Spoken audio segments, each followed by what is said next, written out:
قومی مرکز شاہ جمال میں مورخہ 20 فروری بروز منگل مجلس عاملہ کا اہم ترین اجلاس ہوا، جس کی صدارت قائم مقام صدر جناب نیر جاوا صاحب نے کی۔ آیت اللہ العظمیٰ جناب حافظ بشیر صاحب النجفی کے پسر ارجمند حجت الاسلام والمسلمین الشیخ علی النجفی نے دیگر علماء کرام کے ہمراہ اس اجلاس میں خصوصی طور پر شرکت کی۔ قومی مرکز پہنچنے پر معزز مہمانان گرامی کا پرتپاک و شاندار استقبال کیا گیا۔ انجمن حسینیہ خواجگان ناروالی آیت اللہ العظمیٰ الشیخ حافظ بشیر النجفی کا خاص طور پر شکریہ ادا کرتی ہے کہ جن کی خصوصی ہدایت پر جناب سماحہ الشیخ خصوصی طور پر قومی مرکز ادارہ انجمن حسینیہ میں تشریف لائے اور خاص طور پر جناب علامہ امجد علی عابدی صاحب کے شکر گزار ہیں کہ جنہوں نے اس وفد کے ہمراہ انجمن حسینیہ کو شرف میزبانی بخشا۔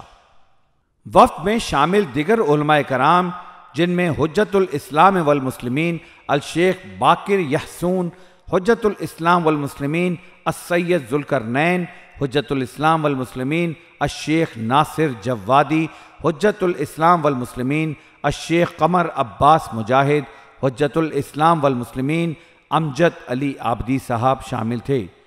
حجت الاسلام والمسلمین جناب جواد موسوی صاحب اور جناب قبلہ نیاز عباس گھلو صاحب نے بطور میزبان اس پروگرام میں شرکت کی۔ نظامت کے فرائض جناب شیخ محسن رضا نے سر انجام دیے۔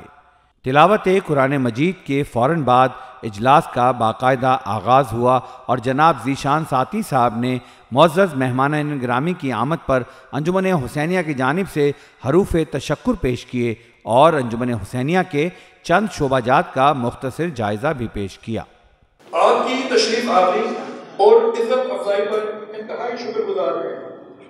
انجمن حسینیہ کی طرف سے اور خصوصی طور پر صدر قوم جناب قاضی علی قاضی و مجلس عاملہ کے تمام افراد کی طرف سے آپ کو خوش آمدید اور مرجع عالی قدر آیت اللہ حافظ بشیر حسین نجفی صاحب کا خصوصی شکریہ۔ مہمانان عزیز کی جانب سے جناب قبلہ امجد علی عابدی صاحب نے انجمن حسینیہ اور اس کے تمام عہدیداران کے لیے حروف تشکر پیش کیے اور آقائے شیخ علی النجفی کا مختصر تعارف بھی پیش کیا۔ مرجعیت کو اپنے خاندان اور خاص طور پر پاکستان کے لیے نعمت قرار دیا۔ جناب امجد علی عابدی صاحب نے انتہائی خوبصورت انداز میں کچھ علمی نقاط بیان فرمائے اور جناب قبلہ علی النجفی کو خطاب کی دعوت دی۔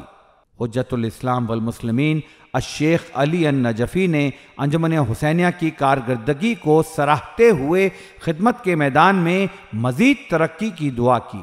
نیز قبلہ نے انجمن حسینیہ کے لیے اپنی بھرپور تعاون کی پیشکش کی اور پاکستانی زائرین کے لیے مہمان نوازی اور ان کی مشکلات کو حل کرنے کے حوالے سے بھی اپنے بھرپور تعاون کا یقین دلایا۔ بعد ازاں حاضرین علماء نے مجلس عاملہ کے چند سوالات کے مدلل جوابات بھی دیے۔ قائم مقام صدر جناب نیر جاوا صاحب نے مختصر ترین الفاظ میں مہمانان گرامی کی آمد کا بے انتہا شکریہ ادا کیا اور حافظ بشیر النجفی صاحب کو جلد پاکستان کے دورے کی دعوت بھی دی۔ قبلہ علی النجفی نے جناب قاری ڈاکٹر افضل ایمانی صاحب کو اجاز القرآ والاقراء میں درجہ اجتہاد کی سند بھی عطا کی۔ دعائے ظہور امام زمانہ علیہ السلام پر اس خوبصورت پروگرام کا اختتام ہوا اور آخر میں حاضرین کی خدمت میں عشائیہ بھی پیش کیا گیا۔ انجمن حسینیہ کے شعبہ نشر و اشاعت نے اس پروگرام کی مکمل ریکارڈنگ کی اور تصاویری جھلکیاں اپنے فیس بک پیج پر شیئر کر دی ہیں۔